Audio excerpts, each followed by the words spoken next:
if you don't say to yourself, I want to grow, and how am I going to grow, instead of this is where I want to be. Because a lot of growth mindset people want to know where they want to go, right? But they don't ever ask themselves, how am I going to actually get to that big picture? Today on Principles and Pressure, I'm sitting down with my friend, mentor, and business partner, Ryan Chao. Ryan is an insurance entrepreneur who's learned success the hard way, stepping out of ownership, quieting his ego, and rebuilding with humility, discipline, and data-driven decisions. We talk about controlling emotional pressure, holding yourself accountable, and why real growth starts when you stop trying to look smart and start getting better. Ryan, thanks for coming on, bro. Let me go ahead and start this thing off. Would you rather have unlimited discipline or unlimited motivation? Would choose unlimited motivation. I think unlimited motivation, even though you hit your head up against a rock, you do it enough, you'll find a disciplined way so that doesn't hurt as much. And I think motivation has to come before discipline. You can have all the discipline in the world, but without motivation, it's not going to go anywhere. So I think definitely motivation. And I've always had motivation and then found discipline in order to like get the outcome that I wanted. So, yeah. Okay. So man, you've been in insurance almost 10 years now, since 2016. What did you think success was going to look like 10 years ago? Didn't have necessarily my head wrapped around what success really was. I just had my head wrapped around not going broke. So at my first in my first agency, I focused so much on not going broke that I basically went broke. So I learned in that scenario, that first go in 2016, that managing money and trying to save money would not make you money. And I realized that it takes money to make money, and you have to spend money to make money. And I think a lot of us make a big mistake like I did. I just spent money because I knew I had to, but I didn't know why I was spending the money, and I didn't have any accountability behind the money spent. So at the end of the day, I spent a lot of money and didn't get an ROI. And I basically blamed everybody else but me. So you stepped out of that business, sold it, and went and worked for another agency. What led to you leaving? Well, I think, and I've covered this a couple of times before, and I am a faith-based person. And I think that when you're in prayer with God and he speaks, how he speaks is very quiet, almost like a brook, like you're standing in the middle of a stream and you're having to quiet yourself so you can understand in a very slow moving brook what directions is actually moving. But when you feel it, it's like a thunder. If you're in prayer about it, if you're meditating on it, if you're really trying to understand what God's path is, when he speaks, you just move. So that's why I moved. I was still earning an okay income, nothing compared to what I was making before. So I was slowly going broke. When I was in prayer about it, that's when the action, or the ability to take action and move, which was the hardest thing to do, which is to give up your business. So when I was in prayer, I didn't know that God was going to tell me, give your business up and walk away. I had no idea. Was, how do you help me in my current situation so that I can find success? Sure. And then he said, you're going to give up your current situation, and I'm going to just put you through a long, hard road before you can come back to it. And I think that's where my ego got put in check, and where I started finding some form of humility right there. And so you said humility is your real credential. What'd you have to unlearn after making those moves? What I've had to unlearn then, and I would say I've unlearned more in 2025 than I ever have unlearned. Wow. But at that point, I had to unlearn that.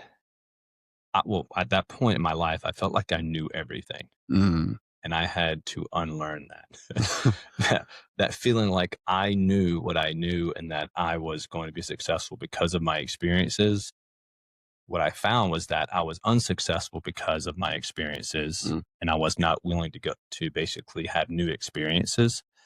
And, and I think that's what I had to unlearn the most, was that I didn't know what I didn't know. So how would you say that you recognize when, say, your ego is creeping into your decision making? I'll tell you, I am or have been a very egocentric person. I've run off of ego my whole life.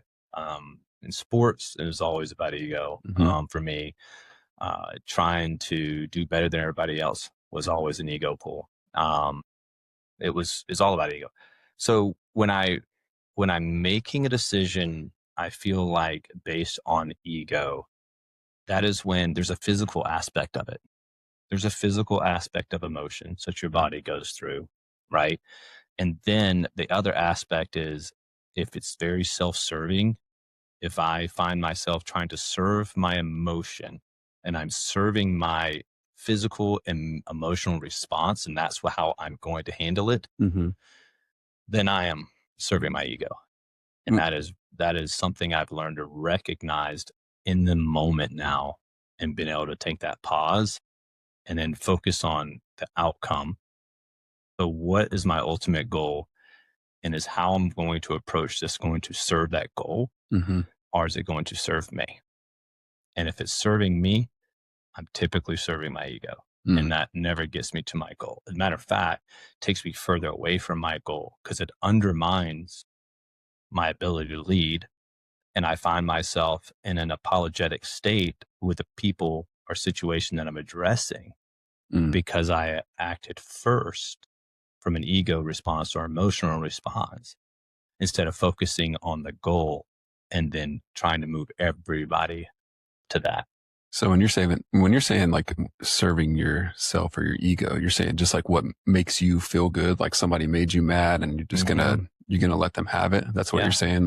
I feel like somebody did me wrong, Mm-hmm. right? Or somebody did not have my best intentions, or my best intentions in their actions. Or if I feel like somebody was doing something out of spite towards me, or they were intentionally ignoring my instructions, all of Mm-hmm. those things, Mm-hmm. um, you wanted to discipline them in some way. Mm-hmm. And that doesn't serve anybody. Mm-hmm. Doesn't serve anybody. Mm. So you have to make your mind up what your ultimate goal is in that moment. And does your reaction, your heavy reaction towards them, serve the Mm. goal? And are you serving them, or are you serving yourself? Well, And most of the time I was always serving myself. So I've always had to now take that out of the picture. how do you do that? How do you Yeah. personally quiet that ego to want to just tell them? Hmm. It it's I tell you what, it's always there. Always there. Mm-hmm. And it's a part of who I am, but I choose to recognize it again from that physical aspect. My body gets a little tense. I get a little short of breath. I can feel myself dialing in. I can feel my adrenaline starting to kick. And Mm-hmm. right when that happens, I know immediately what I'm about to say out of my mouth Mm. is going to be sharp, and it's going to be inconsiderate, Mm. and it's not going to serve my goal. It's just going to serve me. Mm. So it's like a fight or flight mode. So I've Sure. got to realize that I am not gaining authority over somebody, especially as an adult, Mm-hmm. by going into some kind of harsh disciplinary tone, authoritative tone. I'm not leading them. I'm actually just dominating them. Mm. And you cannot do that. Mm. There's no way to serve others when you're like that. Mm. You're crushing spirits. You become demeaning towards others, and they're not happy. Before you know it, you take somebody that may have had good intentions, but you didn't feel that they did. And so then you basically wanted to express that in an emotional state. And then you Mm. basically planted a seed that grows into discontent, Mm-hmm. Resentment. resentment. And then you can never take that back. Mm. And once you realize that, a lot of times now, instead of leading them to your goal, you're trying to clean up your mess. So that being said, you're big on not letting emotions drive your decisions. Why do you think that's so hard for most entrepreneurs to let go? Well, our businesses are our babies, and we feel oftentimes that everybody should care about our business just as much as we do. Ah. And when they don't put our business first in their lives, then we get very offended that that is not the case. They should care just as much as we do. And I realize that that's never going to happen. Never going to happen in any situation. Is anybody that is now working for you ever going to care about the business as much as you do? So in understanding that, that doesn't mean that accountability goes away, but it just means that you have to look at every scenario through that lens, because they're doing the best that they know how, but I should never be their top priority in life. My business should never be their top priority. For sure. Ever. So I now prioritize everything around family, around their personal goals. And then if you weave your business into that, then your business will stay a higher priority because it's now associated more with their own personal goals. If you could do that as a leader, then you never have to really where you worry about where they are or where your business is in their priorities, as long as you weave it in.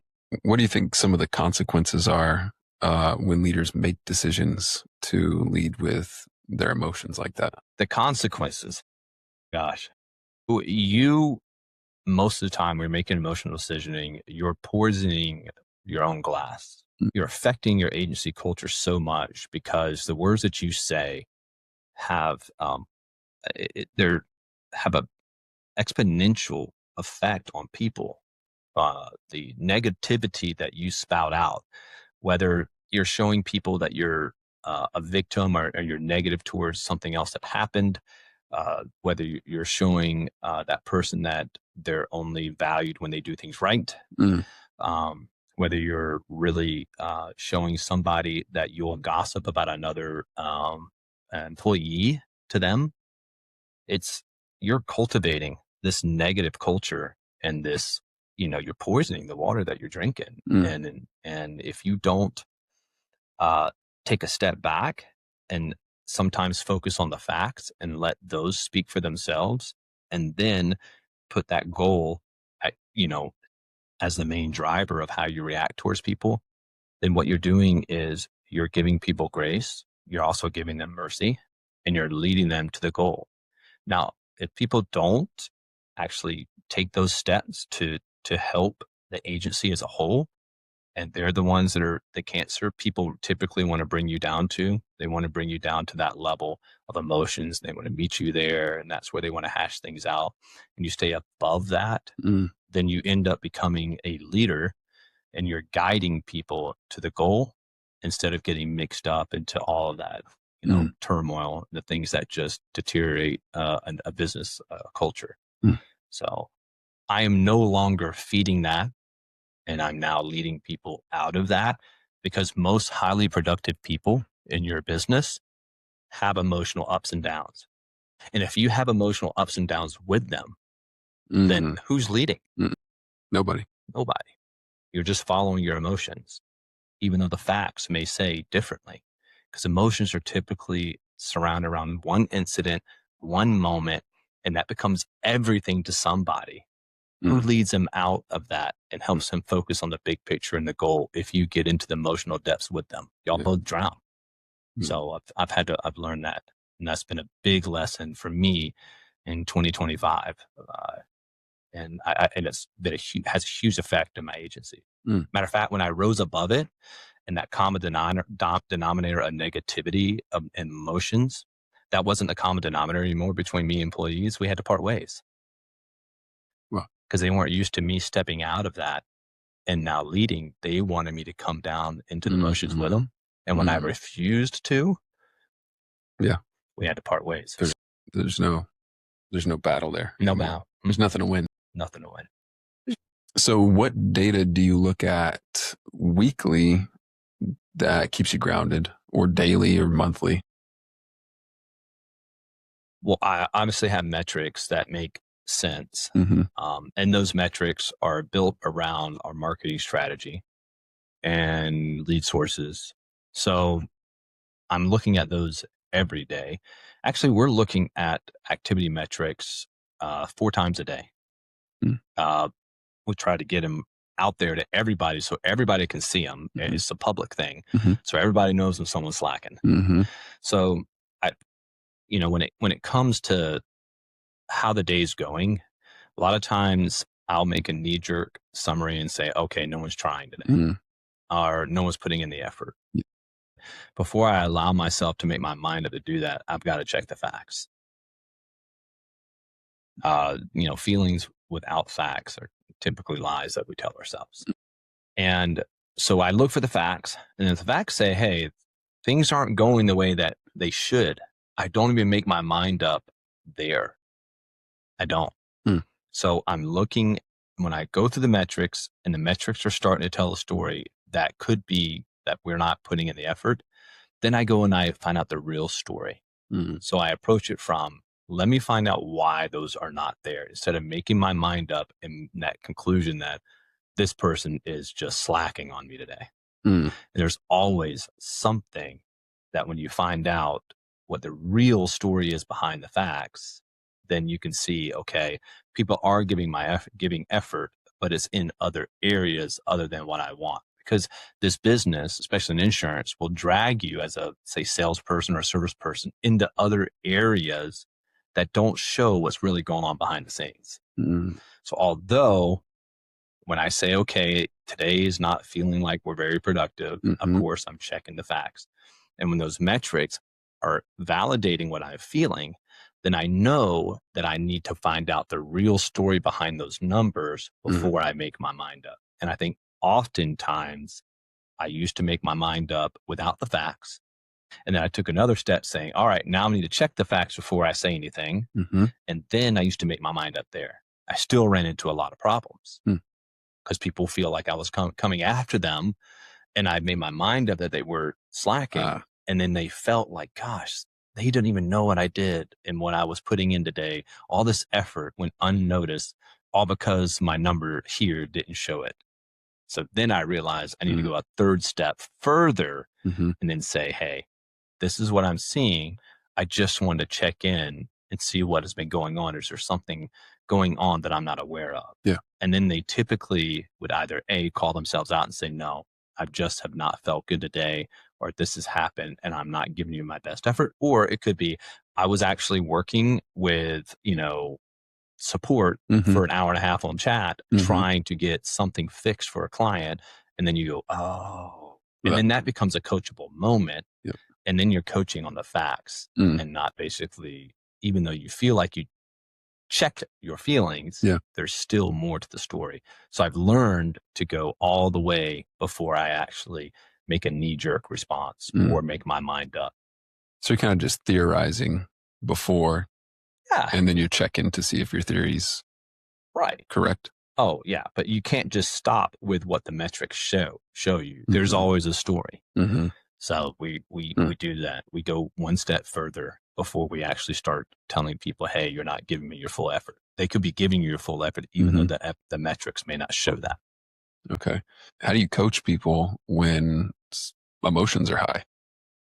Uh, I've found not to coach people when your emotions are high because all you're going to do Mm. is look for basically defending your emotions, or you're going to Mhm. look for expressing your emotions about something, and then you're serving your emotions when Mhm. you're coaching. Mm.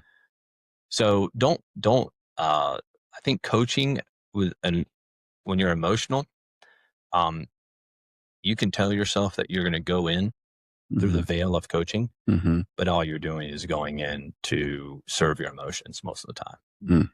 So you have to take a step back, relax. A lot of times I'll let a whole day go before Really? I'll even address the person. Mm. And then if you do address a person too quickly and you end up serving your emotions in a conversation, I have learned to immediately apologize.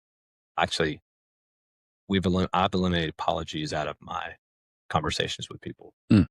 in business. Immediately correct myself, and I tell them how I'm going to address my emotions and how I'm going to address a conversation moving forward. Wow. And then I stick to that. because I believe apologies are only addressing the emotions I think that they're feeling. And I'm Mm. trying to tell them, okay, I feel bad that I made you feel bad. Ah. And can you get over that emotion so that you don't feel bad anymore? Yeah. And then I never teach myself, and we never learn from that moment. I just got myself out of a negative situation, and then I ended up repeating it again Yeah. and again. So I've Wow. stopped apologizing and Wow. telling people, hey, I handled this incorrectly. This is how I'm moving forward, and this is Mhm. the way I'm going to do this next Mhm. time. Mhm. And then I hold myself accountable to it. And it's just been amazing. What does that accountability look like for your staff, but also for you? You hold yourself accountable to that. What does that Uh, look like practically? as far as keeping emotions in check, Mhm. or so I have managers, Mhm. and I will tell you that my managers tend to be very emotional. Mm. And I do not tell people not to be emotional. Yeah. I will tell you this: running a business is very, very ugly behind the scenes. Very ugly. Mm. Making decisions is a horribly ugly process, Yeah. especially for those that are passionate and that care. So you have to explore your emotions.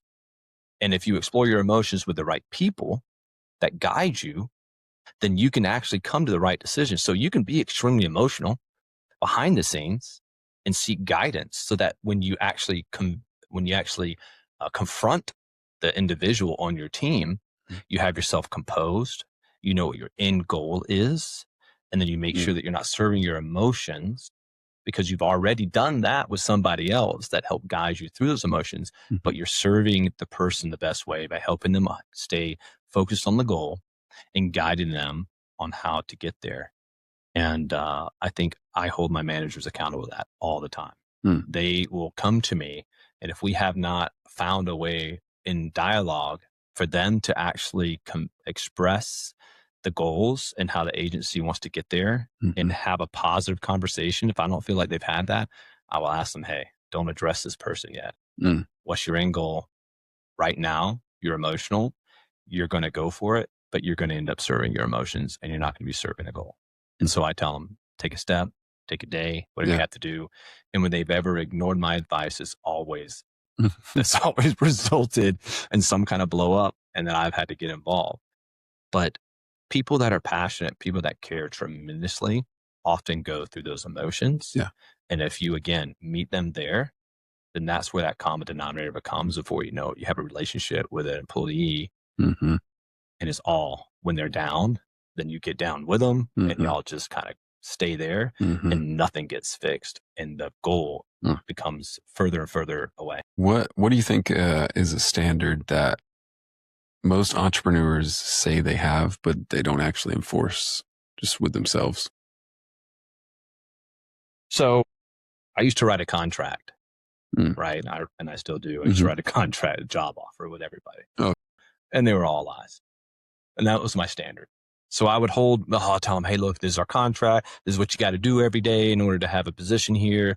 And then when they didn't do it every day, they still had a position.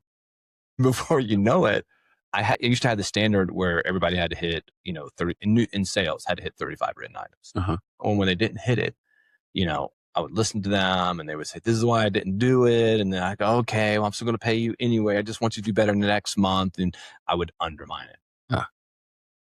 So I would end up making a job offer knowing that if they didn't do what we agreed to do, that I was going to undermine that and give them a way out. And that became Mm. the normal. So my standards were that we would break the standards. Mhm. That became my normal. And that became the culture. And then it became the expectation. So once I raised my standards and then held myself to that standards, I call it dying on the hill. Mhm. Um, Once you're willing to stand your line and not fall back from it, and you're willing to die there, meaning your entire business could fall there Mhm. and crumble because you're not going to move because you are that convicted. Once you have standards and plus conviction, then you end up hiring to those standards. Mm. So when you're hiring somebody, you're like, I don't think they can hit what I'm going to tell them to hit. And that becomes the decision making that you're not going to be hired.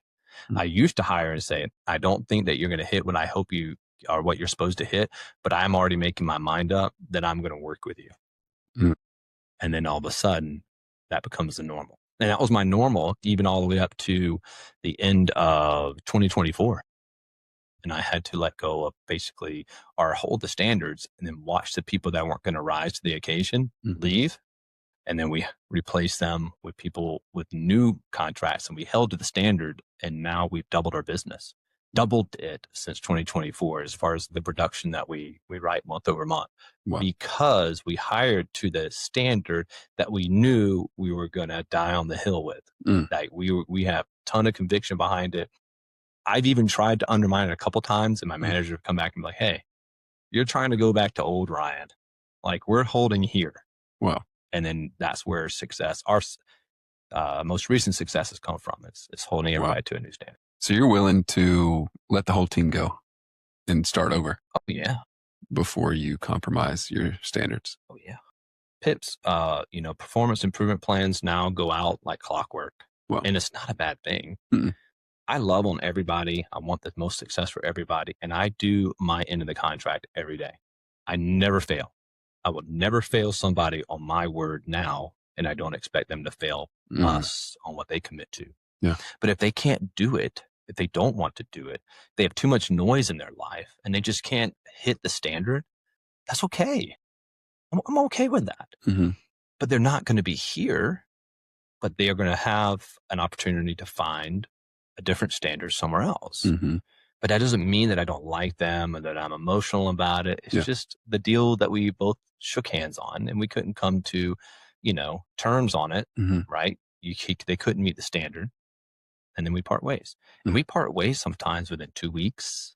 We know immediately if we didn't hire the right person. Yeah. Usually a month. But yeah, we'll hire 10 people, and after a month, 5 will be left, and those 5 are exceptional. Wow. And that's how we're growing right now. What are some of those early signs that somebody's going to be exceptional? Yeah. When they contradict what the interview process was and the commitments that they made, when they start making excuses, immediately when we are coaching them and they're throwing objection after objection after objection, they're showing this fixed mindset. And although the interview may have vetted them and shown a growth mindset, what it ends up doing is showing that they were just trying to get a job.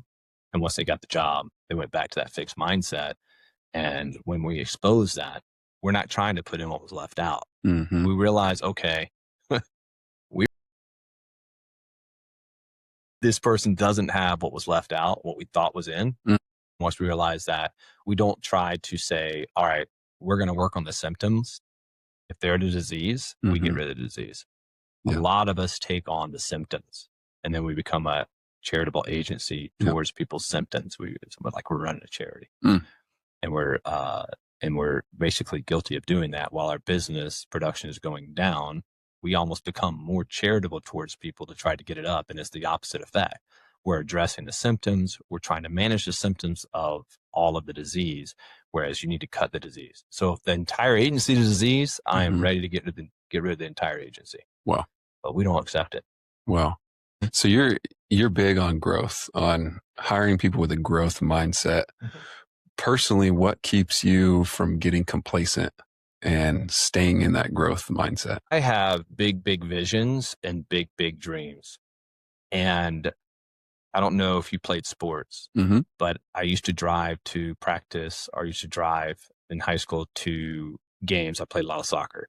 And man, I would just have that vision of scoring a goal or creating that assist or doing the move that I was practicing on. And I had these massive, like just vivid pictures I would create in my head. Right. And I think that helps to create a growth mindset for me, because I dream big. And because I dream big, I think I stopped in 2025 saying, if I only could do this. And then I started saying, how can I do this? So although you're ambitious and you have a growth mindset, if you're always using big visions as this end goal and you don't know how to get to it, I think you can be as ambitious in this growth mindset as ever and never get anywhere. If you don't say to yourself, I want to grow, and how am I going to grow, instead of this is where I want to be? Because a lot of growth mindset people want to know where they want to go, Mm-hmm. right? But they don't ever ask themselves, how am I going to actually get to that big picture? End up taking it one day at a time and never trying to get to something bigger and better. But that's what I started doing in 2025. Is like, instead of saying, I want to do this, Mm-hmm. I started saying to myself, how am I going to do it? Mm. That's kept me in a huge growth mindset. Even it's fed it even more, because now I'm seeing the results of my growth mindset versus still placating myself with the dreams of a growth mindset. Does that make sense? Oh yeah. Yeah. So your new goal this year for 26 is 1,000 items a month. Mm-hmm. Yeah. So Million why 1,000 items? Why 1,000 items a month? Well, so I've always stayed in my comfort zone, and I've always tried to manage profitability Mm-hmm. in my comfort zone. That's all I've wanted to do. It's worked very well for me. And so I always managed to profitable and cash flow. And then when you step out of your comfort zone, Josh, everything becomes new to you, and it's almost like a fight or flight. You know what I mean? I struggle every day, and I want to go back to my comfort zone. I want to convince myself, just do 500, 600. You don't have to do anything. It just runs like clockwork. Yeah. What are you doing? And so I was tired of that comfort zone, and I said, okay, I'm going to stretch. I'm going to go to somewhere in my mind where only a few can go, and then I'm going to try to do it. And then instead of saying, I want to do that, I'm saying, how am I going to do that? Mm. So when I started saying, how am I going to do that? I'm like, oh my gosh, this is a whole different animal. And I was like, this is fun. And then I started failing. I spent more this month in marketing than I ever have. And we only increased, I almost doubled our spend, and we only increased by 10% production or 15% production. Wow. So that is for me in my comfort zone is failure. Yeah. But for me now in my mindset is growth for me, because I learned so much of what I should not have done this month. It was about a $25,000, $30,000 lesson. Yeah. But I learned so much of what I should have done differently. And now I'm applying it to January, and we're hopefully going to now hit the number that we're going to hit. But I had to go through that uncomfortable period every day. And when I'm uncomfortable, I'm always looking at the facts. So when I get extremely uncomfortable, I never get emotional. I go back to data, and I look at data hard, and I say, why? Because I have the uncomfortable emotion. I have the anxiety, right? And when I want to address my anxiety, I don't get emotional. I go to the facts, and I look at the facts, and I say, okay, what are the facts telling me? What's happening? I'm trying to do something I've never done before. I feel incompetent. How am I going to be competent moving forward? And that's when I dig hard, heavy in the data, and do analytics. So I ended up hiring 2 more data analysts. We hired another sales manager. We're looking to add a sales team lead. I mean, all of these things we're doing that I've never done it before. And I'm trying to structure an organization to hit 1,000 items. And so I'm here trying to hit 1,000 items, and I'm trying to invent things and try to figure things out in that same effort. It's like trying to ride a bicycle with 2 wheels and change one wheel at the same time while you're pedaling and trying to balance on one. That to me is the most fun. It's the most fun and scary thing that I can do is try to hit 1,000 items. And that's why I want to do it. Yeah. I could still probably make the same amount of money just hitting 500, 600. But 1,000 is not to try to be on a billboard. It's not to try to be look at me. It's just out of my comfort zone. And so it's just a personal thing. I just want to do. I love it. It motivates me. It gives me something else to strive for, because you're one of the reasons I even came back to Allstate after, working with you. And I always thought, like, man, if I can just do half of what Ryan's doing, and then you keep leveling up, and I'm like, why am I just trying to do half? Like, why not just keep going? And then I like get to the point where my goal is what you're doing. And then you're like, cool, I'm going to level up again. And I'm like, oh my gosh, here we go again. Well, man, you've said that, that prayer has played a role in your life in helping you quiet your ego. What does that look like just practically daily in real life? Oh, I, what does that look like? I think I wish it could look better in my personal life because I seem to have it really down in my professional life. Mm. And then I could still, get emotional and lead with my ego in my personal life. So I'm trying to tame that beast. Mm-hmm. Um, Practical ego check. I have learned that people will never take action by feeling really bad about themselves. Mm.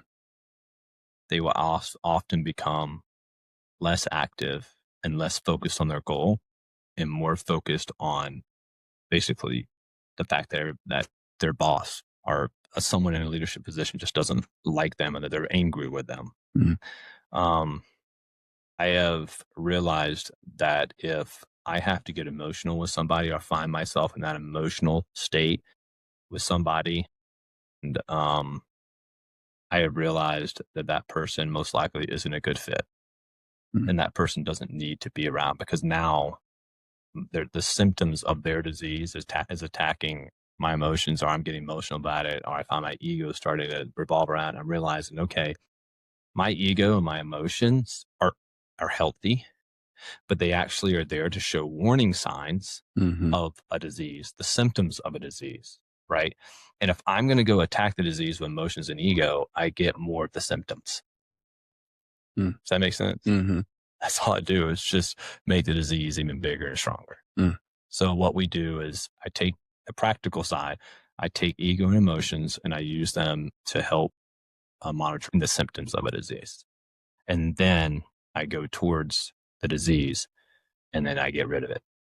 So that's the practical side of it. And therefore, you're no longer creating more symptoms. You're just getting rid of the disease. And if you get rid of the disease, the symptoms go away. So that's the practical side of using keeping my ego in check and my emotions, listening to them, but then behaving differently than what you typically do when you're listening to your emotions and your ego. How does your faith shape the decisions that you make in your agency when pressure's high? I don't believe, and it's just from my own experience in life, that it that we are taking a pause in every hardship and reviewing scripture or relying on God or praying. We don't. We're just human. We react, right? Um, so how has it shaped who I am as a person? Because who I am as a person is reacting to all my, and that's making the decisions, right? Mm-hmm. I'm going to God for wisdom. I'm going for God for understanding. In those heavy crossroads, like really something that really is hard, I'm going to God when it's a new venture. But I do constantly know in my head, I'm not believing it. I know it, that I was made to be significant. So that is the lens that I look through. Mm. And I know that every single human here on this earth is significant because they're significant, all because they're not playing a significant role or they're not changing the agency in a significant way. They are a significant person. Mm-hmm. So a lot of times we think that somebody sometimes has less value and less worth when they don't hit a metric or if they don't produce. Mm. And that is not true. That's not true. Somebody is significant because they're made by God. Mm-hmm.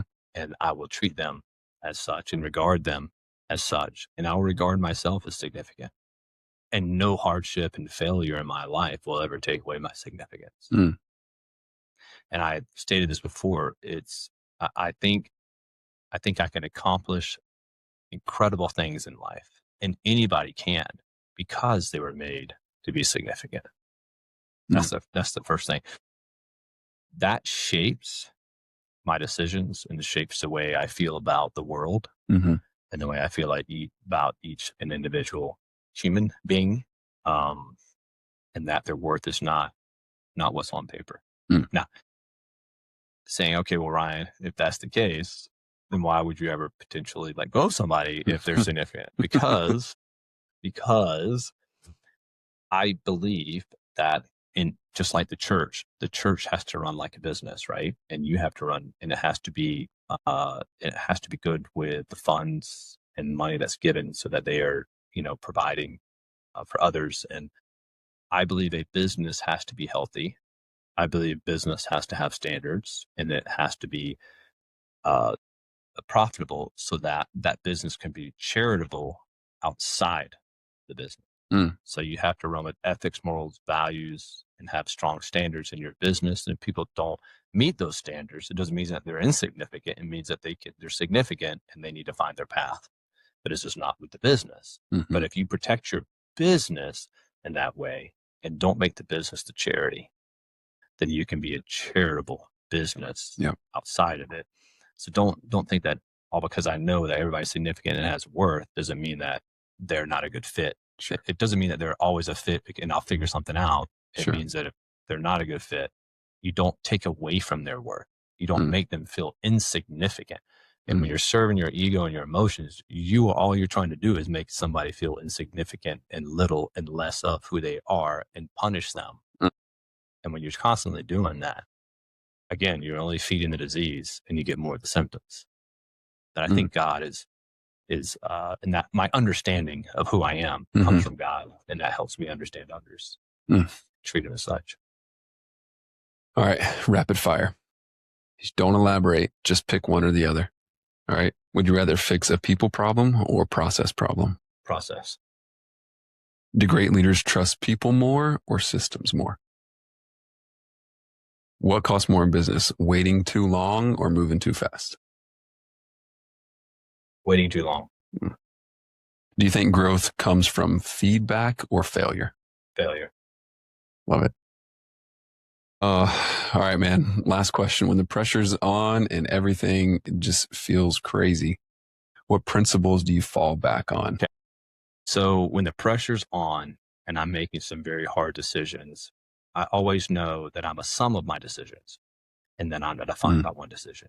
mm, So whether I make the wrong decision in a very pressure packed moment and we don't get what we're hoping to get, then I don't let that define me. mm, I wrap that into all my good decisions, and I wrap it in all my bad decisions. And if I'm coming out positive in the head, I actually just one better decision, mhm, then I'm good. So I don't let the pressure really ever get to me, because I know that if I end up making that bad decision, it's a sum, not just one. mm.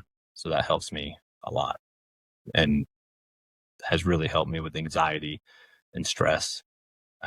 Because I think from that perspective now, I literally don't have it. I don't feel it as much. Well, that's it for this episode of Principles and Pressure, because who you are when things get tough is who you really are. Thanks, man.